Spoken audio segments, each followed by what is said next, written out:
yeah, that series kind of was going on during the original launch of Risk of Rain 2. So a very common question I get on my most popular videos right now is, hey man, where's the Risk of Rain 2 content?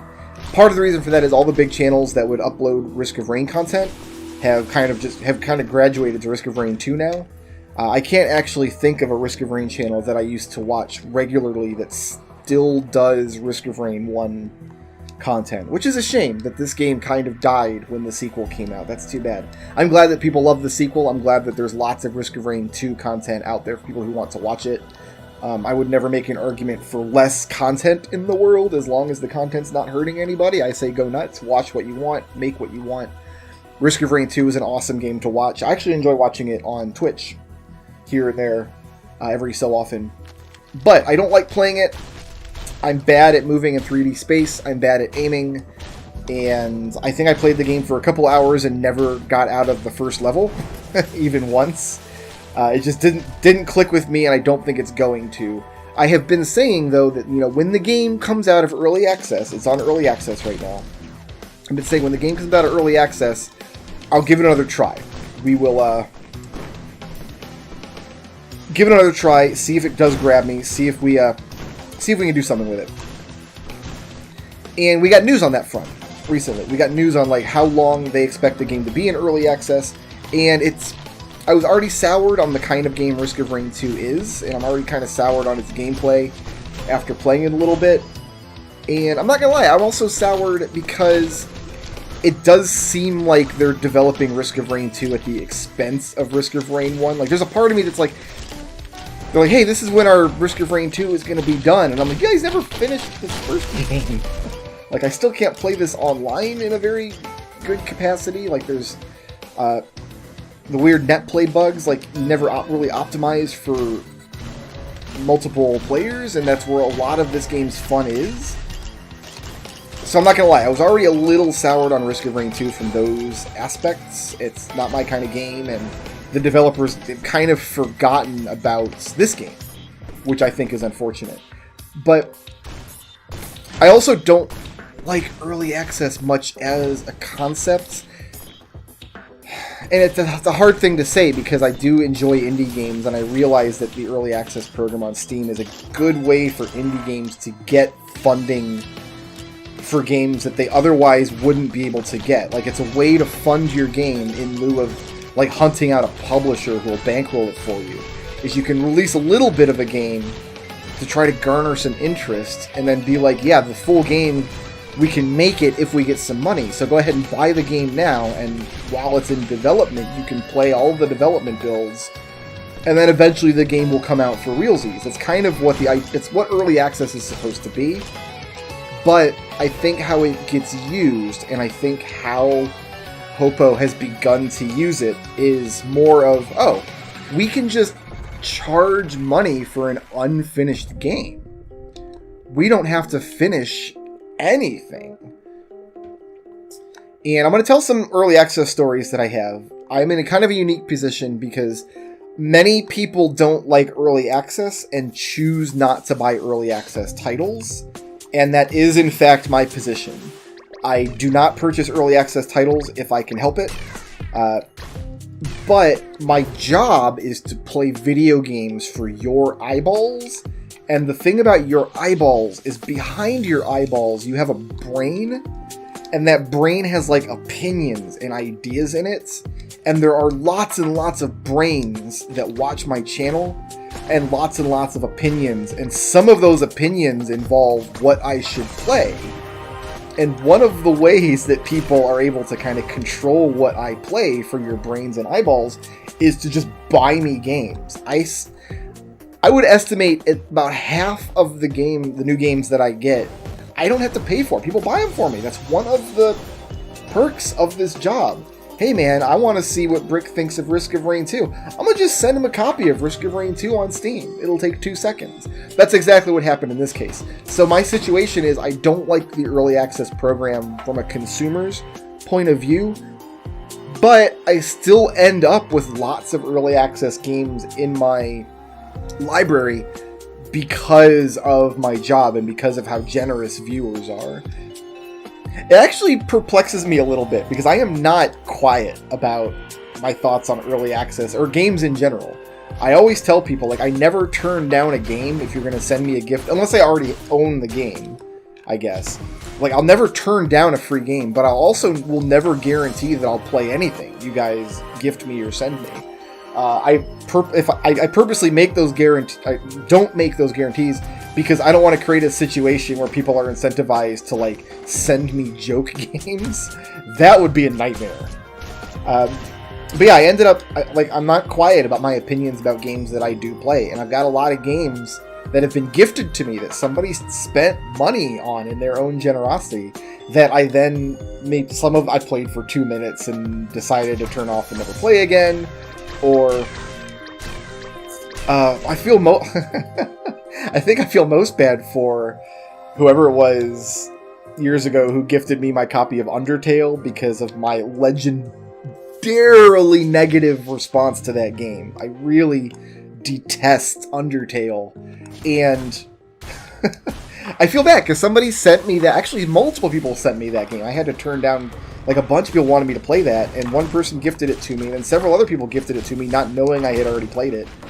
But somebody gifted me that game and then had to listen to me complain about it. And that's like, that's gotta be a weird situation for a viewer to be in. Like, Brickroad's a cool guy, and he should probably be president. So I'm gonna spend $10 or $15 and send him a game. Oh, he just made an hour-long stream where he just talked about how terrible this game is. Well, I guess we have to assassinate Brickroad. I'm assuming that's how I'm gonna die. Some bitter viewer who gifted me their favorite game, and I said, this game is poop! And then they're going to hire ninjas. That's how I assume I'm going to go out. I do have ninja insurance. Peanut and I talked at great length about it. Should we get the ninja insurance? We decided that I'm at a higher than normal risk than the general population of being attacked by ninjas for exactly this reason. So we went ahead and splurged on it. Haven't needed it yet, but, you know, knock wood. So Risk of Rain 2 did two things like recently that really make, like I said, kind of sours me on not just the game, but kind of Hopo's approach to how they're making the game. I really want them to make a good game, and I really want them to make as much money as possible with their good game. I don't want anybody to think that I'm anti-Hopo or anti-capitalism, or even anti-early access, really. But the first thing they did is they released the game on consoles.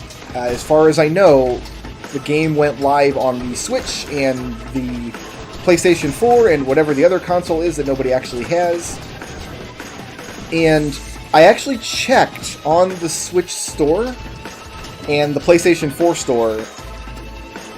I haven't checked that other console, the one that nobody has, so maybe it's different there, but I checked, and these stores don't really have a provision for this is a game in development that you're buying before release, the way that Steam's early access program works. Like, with Steam, something's on early access, you do kind of know the risks involved. If you know anything about early access, you do have some cognizance of, okay, well, this game might vanish tomorrow, or it may never get to a finished point that I'm happy with, or it might change into something that I don't like, and then I'm just out my investment. These are all risks you take when you buy an early access game, and I feel like there's an understanding of that on the Steam storefront. To Steam's credit, for all of its problems and all of its foibles, and all of the issues with the early access program in specific, you really can't get tricked into buying an early access game. Every early access game is clearly labeled, this game is early access. In fact, I think when you try to buy it, you have an extra, like, click-through screen you have to look at. Like, are you really sure you want to buy this? You understand what early access is. The Nintendo Switch store and the PlayStation shop don't have this. So when they release Risk of Rain 2 on consoles, what that tells me is that the developer considers Risk of Rain 2 to be a finished game, because those are the games that get released to consoles, the ones that are finished, the ones where the active development and testing is done. because I haven't tried buying Risk of Rain 2 on the Nintendo eShop, but I will bet a buffalo nickel that if you go there, it doesn't give you a warning, hey, this game is not done. It's still in active development. It might change. It might never get finished. And if that's the case, I think consumers on the Nintendo shop and on the PlayStation shop and on whatever the third console is that nobody actually has shop, they could get tricked, couldn't they? You could buy a game that looks cool, end up with something that is not finished, and not really know what happens. I think this is especially a problem on console stores because a lot of console players don't play games on PC and don't really know that the environment on PC is any different than console. So I feel like you could make the case that somebody's going to get tricked into buying an unfinished game. And then, so that leaves the case of, well, okay, but Hopo doesn't consider it an unfinished game. They consider Risk of Rain 2 to be a completed game to which they are going to add content, maybe indefinitely. That's absolutely a fine business model. One of my favorite games of all time is the venerable Minecraft. I adore Minecraft. That's a game that I think has been complete. Like, I forget exactly when the 1.0 release of Minecraft was, but that game's been quote-unquote complete for years and years. It was complete before they even added in, like, the Ender Dragon and the actual end of the game. But it's also a game that's been in active development for the whole time. Every couple times a year, they say, hey, here's a bunch of new crafting stuff and some new monsters and some new... Like, they're always adding stuff to Minecraft. A game can be both completed and in active development. Another famous or favorite example of mine would be NetHack. NetHack was completed in the 1980s. It's been in active development ever since. And in fact, there's kind of a resurgence to the development team of NetHack after years of silence. They're back on the horse making frequent updates. In fact, I think you can even play the development version. You don't have to wait for an actual release of NetHack anymore. You can go on. I don't know if they've got a GitHub or what set up, but I'm pretty sure you can go on now and play the in-development build of NetHack before it goes public. I think maybe that's how the developers of Risk of Rain 2 are looking at it. But then I looked at their roadmap that they released, because they released what's called an upgrade or update roadmap. This is very common in early access games. What they'll do is they'll put out like an infographic, like a calendar, and it'll say, okay, by this month, these are the features that'll be in the game. By this month, these are the features that'll be in, and so on and so forth until the game is feature complete and done and out of early access. And this is what Risk of Rain 2 has done. It says, like, okay, so June, all this stuff went in the game. By this winter, we're going to have all these features, new characters, levels, whatever. And then next year, spring of 2020, we're going to have the last boss of the game and the 1.0 launch, is what they're calling it. So the game is going to launch in 2020. So even if you're a major... I guess we'll just try going to Providence. I guess we'll just try to get there and get this series over with. Shoutouts to Blau Magier for sponsoring this video. If you liked the video and you want to see more, please tickle my thumb, leave a friendly comment, and ring my little bell.